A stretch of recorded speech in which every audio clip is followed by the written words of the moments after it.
Dinas Sosial Kota Denpasar menggelar Konvensi Keserasian Sosial Daerah Kota Denpasar. Konvensi untuk mencegah dan mengurangi berbagai masalah berkaitan dengan disintegrasi, konflik, dan kerawanan sosial.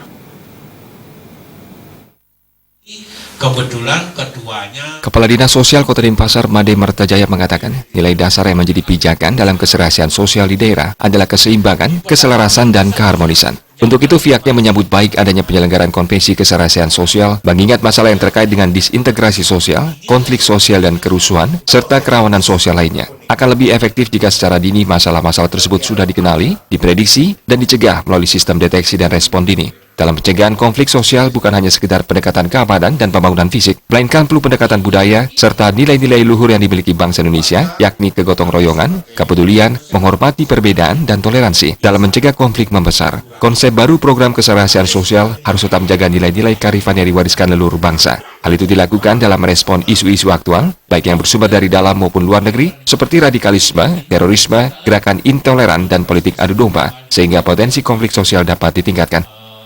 tidak terpisah.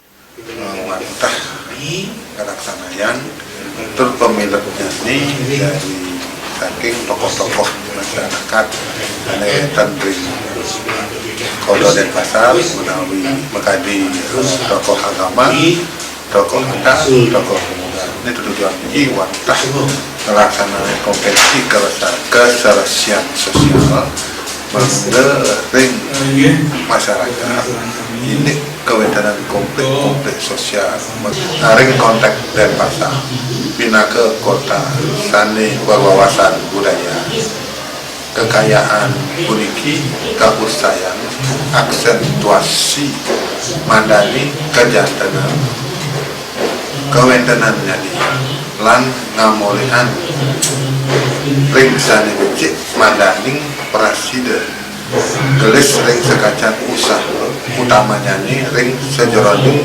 nincapan kesejahteraan sosial. Konvensi keserasian sosial menghadirkan sejumlah tokoh agama, tokoh masyarakat, tokoh adat, dan tokoh pemuda berasal dari 4 kecamatan di Denpasar. Konvensi adalah untuk mencegah dan mengurangi berbagai masalah di masyarakat berkaitan dengan disintegrasi, konflik, dan kerawanan sosial. Konvensi berlangsung selama 2 hari, menghadirkan narasumber dari Ketua Forum Kerukunan Umat Beragama dan Fakultas Hukum Universitas Udayana, serta dari Dinas Sosial Kota Denpasar. Konvensi ini adalah mandat Undang-Undang Nomor 7 Tahun 2012 tentang penanganan konflik sosial. Tim Liputan melaporkan.